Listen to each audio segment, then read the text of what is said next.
She left with nothing. No money, no plan, just a backpack, and a heart that had decided it couldn't take one more night of fear. She was only 16, and when she shut that door behind her, she had no idea if she'd ever come back. No idea if she'd even make it. But sometimes, the bravest thing you can do is walk away from what's breaking you before it breaks you completely. Her name was Samantha Rivera. To her classmates, she looked fine. Good grades, kept to herself, always with a hoodie pulled up, even when the California sun made the pavement shimmer. What they didn't see were the bruises, the ones she'd cover with long sleeves and bracelets, the ones that came with explanations she had rehearsed in front of the bathroom mirror. "Oh, I tripped. I fell on the stairs. It's nothing." They didn't hear the way her stepfather's voice turned sharp after dark. They didn't hear the sound of bottles clinking on the kitchen counter, or the way her mom's eyes seemed to lose more light every year. Home wasn't home. It was a battlefield where she learned to read the sound of footsteps like a second language, where dinner could turn into shouting without warning, where love was conditional, unpredictable, and often weaponized.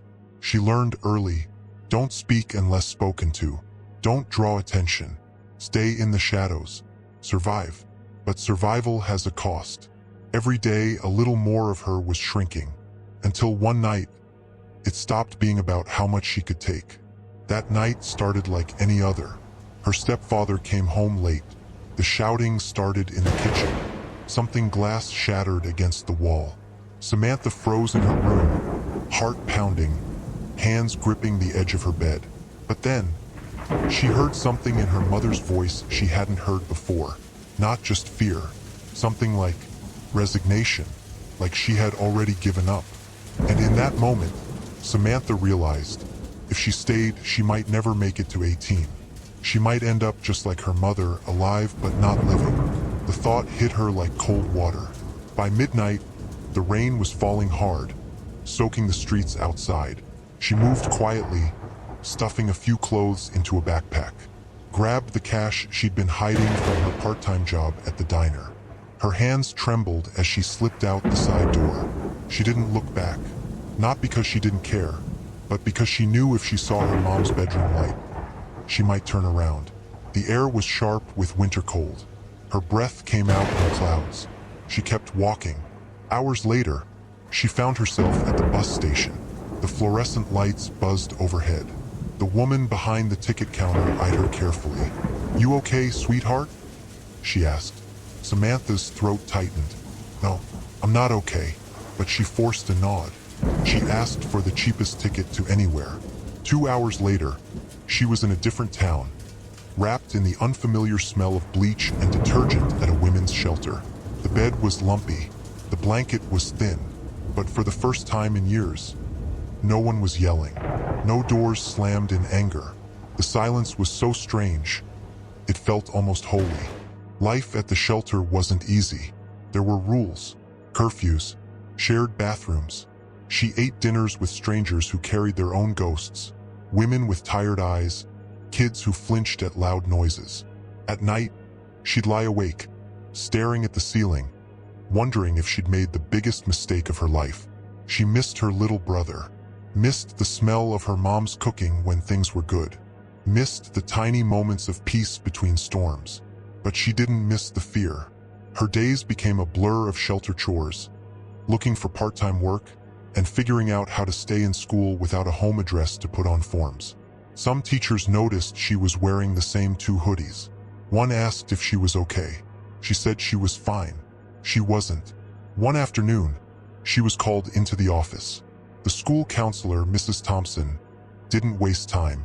"I know something's going on at home," she said softly.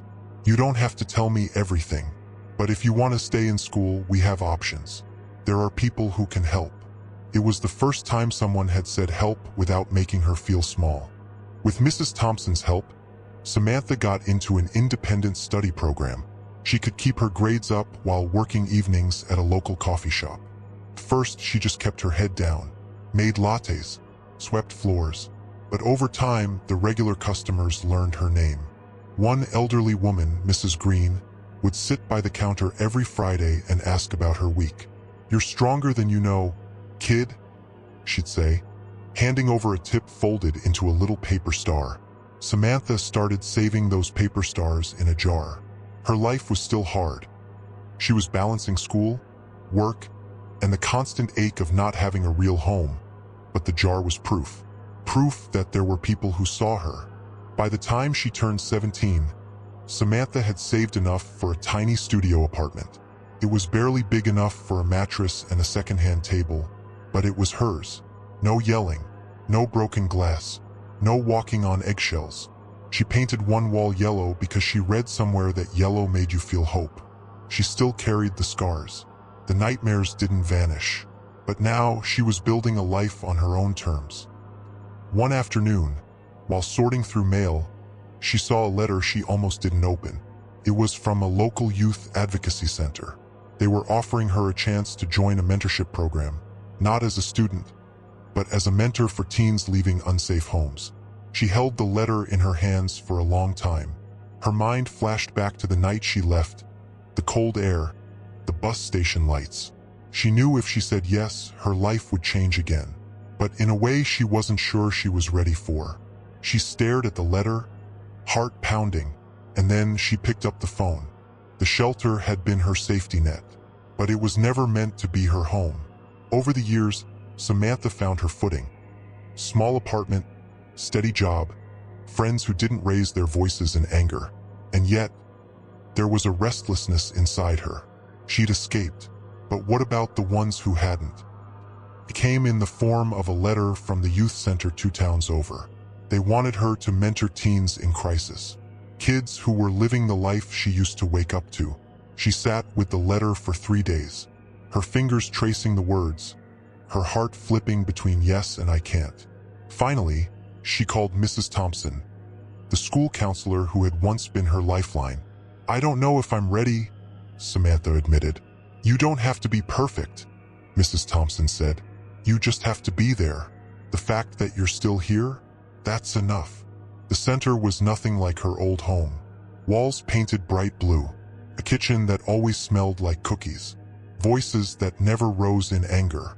Her first mentee was Ava, a quiet 14-year-old with hair falling into her eyes and a hoodie 2 sizes too big.